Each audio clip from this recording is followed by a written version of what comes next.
We're joined now by one of the best quarterbacks in the country, Brendan Sorsby of Cincinnati, who was telling us before we started recording that if you liked Cincinnati's uniforms, especially the ones they wore against Baylor on Saturday, which were pretty awesome with the white with the Cincy, all red. So that is your doing. How do you do that? How do you figure out what the team is going to wear, and who do you have to fight on the team to make sure it's what you want? Yeah, so, obviously we went all red versus Nebraska, so a little bit of superstition there. We didn't want to go back to it necessarily, but we knew that we had to go all red for the most part. So, the white lids look really good, and we kind of wanted the Cincy on the side, so I was like, hey, we could go white, red with pretty much white accessories and all that good stuff. So, and then the other captains decided on the Cincy on the helmet to match the jersey, and, that was that. So ended up turning out looking really good. So I was excited with it. I think that white helmets are the best looking helmets in all of football. And like, do you feel like if you look good, feel good, play good, and win when you wear a uniform combination, are you more willing to go back to the well there? Oh, absolutely. We'll go back to the well, all the time. But when you do have the loss and the one loss on the season and the all reds, you're a little hesitant to go back to it. So, you got to find a way to switch it up just a little bit. And the white helmets were a good switch up for sure. So, Andy, before the show, though, he was like talking about how the offensive linemen aren't going to drip it out as much as the other skill. Yeah, because Gavin Gerhardt's one of the other captains. He's the center. And the centers are usually like the least swaggiest person on the team. They don't want swag. It messes with the snapping hand. Like, yeah, how much is the swag piece of it matter when you're picking all this stuff? Oh, it matters for sure, especially whenever you got the DBs and the wideouts and myself. I try to hold myself out of it, but I still got to look good out there. So the linemen have some say, but not really whenever it comes to uniforms.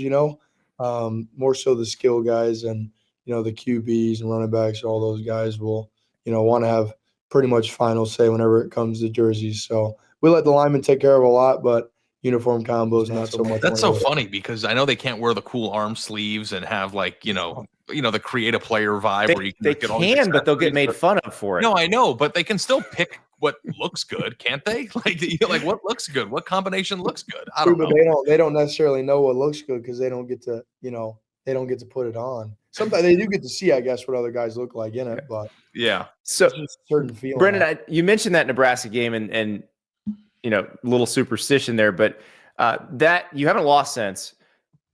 You end that game with an interception. I talked to somebody who was in the locker room after that game. You sulking over what had just happened. You were the one up there getting everybody else kind of rallied, saying, "Hey, this isn't us. We're going to be better than this." What was going through your mind at that moment, and how much did what you learned that night about your team affect you the rest of the way? Yeah, like we knew, that game didn't truly have anything to do with our end of season goals. And, going through that game, and obviously we battled some adversity, especially in the past game. We knew that we had the talent and stuff, and it was our first game going out there and meshing with the new wideouts, and obviously, our first true game. So we weren't too overly worried about it. We knew obviously we wanted to go out there and win. That was, obviously the number one goal that night, but it didn't go our way. We had a rough ending. We were moving the ball though pretty much all night. We just couldn't find a way to put it in the end zone. So we knew that we beat ourselves that day, and that we had a lot to learn from and we could get better. But at the end of the day, we wanted up in Dallas at the end of the season. We knew that didn't have too much to do with that. So it was right back to work. Our guys did a great job of responding, didn't bat an eye. So we were excited to get back out to work, and it shows. How fun is it to be on a player on a team? If you lose that game, you fall out of the national discussion, and then week by week you win, and then like it starts to build. Like, what's it like in the locker room to see that building process, and now to watch Cincinnati kind of inch their way into that discourse? Yeah, winning is obviously number one, and when you win, you start to get more attention from not only the fans of your team, but just nationally, like you just said. So when you can find a way to win, everything is better. So we just got to keep finding ways to do that. Obviously, whenever you win, you get more personal accolades and, players get more attention and all that good stuff. So we just got to keep doing what we're doing and stay the course. And at the end of the year, whenever, it's time to give awards out to individuals and stuff, if we keep winning, then a lot of us will be up for those discussions, but it all starts with winning. So one of the keys to winning was improving your wide receiver core this offseason, and those guys have been awesome for you this year. I heard you helped a lot in terms of recruiting these guys. And because Cyrus Allen came from Texas A&M, Caleb Goody, he was at Colorado State, Jeff Caldwell was at Lindenwood. How's that work? How did you introduce yourself and how did you kind of get those guys to believe in what you guys were doing? Yeah, so our recruiting guys are unbelievable, and they do a good job of, watching and evaluating everybody in the country.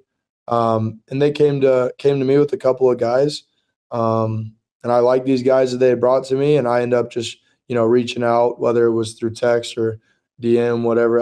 I know DMing them was a big deal, so it was I slid into their DMs and told them that they need to come check us out, and they did, and I think just myself and the staff just being genuine, I think they really appreciated that about us. So it was really just about getting them on campus, showing them what we're about, and then just interacting with them, and that was good.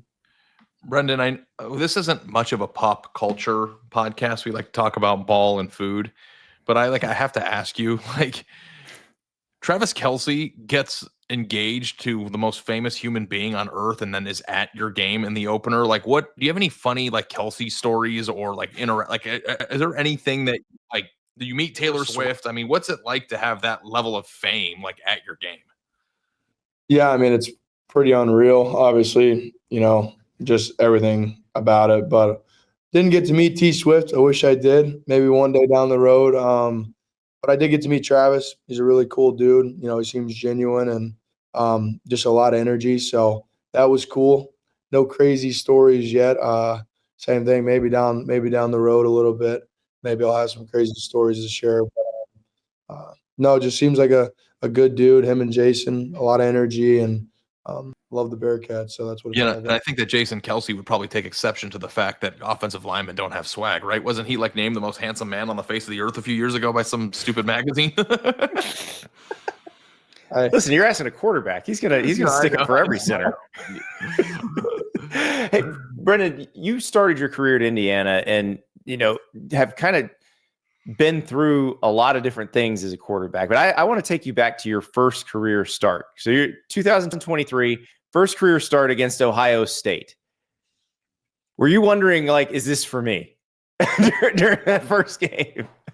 Yeah, not necessarily. Well, is this for me? But I was definitely I don't know if I'm ready for this quite yet. I think it kind of opened my eyes to just the level, of preparation that it takes to come out here and execute at a high level. I would say that was the biggest thing that stood out to me. And then just the speed, obviously, I didn't start a game from high school until that moment.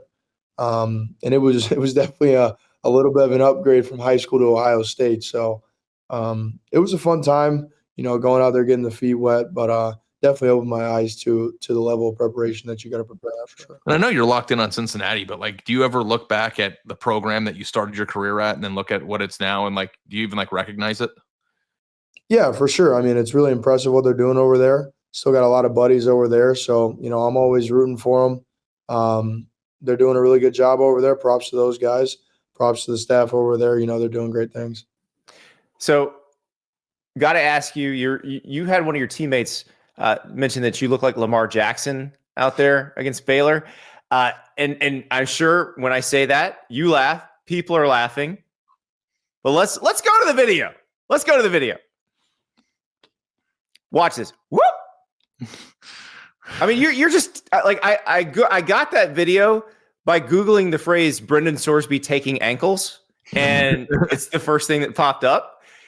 It's also the first hit that comes up when you type in Lamar Jackson to Google.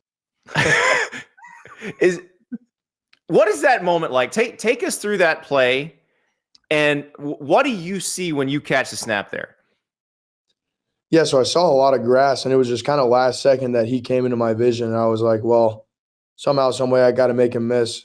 And then I ended up pulling that out of the bag. So it ended up working out for me, whatever you want to call it. And the high steps just, I don't know what I do with the high step. It just kind of happens. So no complaints walking into the end zone, but definitely a fun you're more of a run people over kind of guy, or at least have been in your, because for those who don't know, you're huge. Like you're 6'3", 240. And so did you know you had this in you? Yeah, I've always had a little bit of shiftiness in me. Last year I was, kind of abusing the spin move. Figured it out one game and it could work. And then after that, it was like, all right, Brendan, like you don't have to spin every single time that you come in contact with somebody. But, I think just whenever you're one-on-one, I think you have a better chance of scoring if you can make somebody miss by trying to juke them out or something rather than just run through them. So I leave running through people to Tawi, and then, I'll get a little shifty every now and then. Yeah, I would like to know what else is in the bag. Maybe you dust off the spin move and bring it back now that it's been a while, Is there a hurdle? You got a hurdle? Or will Satterfield kill you if you hurdle somebody? Well, if it works, he wouldn't kill me. But if it didn't work, he would probably kill me. We're not nearly – I'll speak for me. Andy's pretty athletic. You wouldn't – I can barely tie my shoes without losing my breath. But the thing that I will notice as a spectator of the sport, I watch a lot of football, dude. So many people hurdle when they shouldn't. Like, I think that people, like you say, you like abused the spin move. I think people hurdle at like the worst times, and like a team lost a game over the weekend because somebody jumped for no reason. Like, it's like you have to really not give in to the temptation, because I feel like if there are 10 hurdles, 9 of them are awful, and there's only one good one. But the one, if you can say one, it's on the one that hits is special.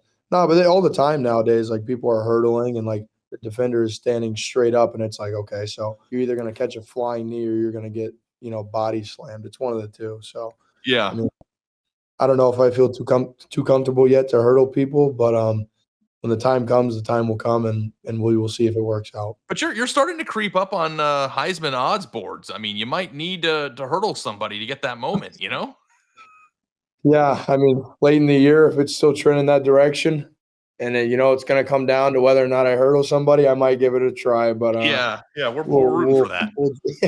We'll address that when the time. Yeah, I'm getting a call right now. It's Scott Satterfield. He said the interview's over, so just let you know right now. All right, one more question though. You guys are headed to Utah. Late kick. One of the great road environments in the new Big 12. And Nippert's its own special environment too. Kind of similar, both, bigger city schools, very compact stadium where people are just right on top of you. Like how much do you think you're seeing what, teams face in your environment will help you when you go to an environment like this?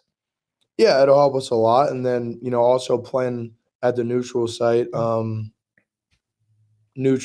against, Nebraska in week 1. It was extremely loud there. And, I think that's going to help us as far as going on the road in a really loud environment, having to probably use the silent cadence and everything like that. We'll be ready for it. It's going to be an awesome environment. It's going to be, you got college game day there, great atmosphere with the fans. And, obviously it's a night game. So it'll be a lot of fun. We're going to have our work cut out for us, but we're going to be ready for it. What are we wearing? Should be I think they're going blackout, so I think we'll be in some variation of white. So we'll see what we end up putting together. But I don't think it's going to be all white, but we'll see. Okay. Don't think it's going to be interesting because everybody's like, we got to be the stormtroopers. The stormtroopers were the most incompetent fighting force in movie history. So just remember that when you think about all white, remember that and resist it. Like I said, I don't think it's going to be all white. Might have a little bit of black in there. But okay. Brendan Sorsby, good luck this weekend. Thank you. Thank you very much. Appreciate you being here, man. It's been fun to watch you. Thank y'all.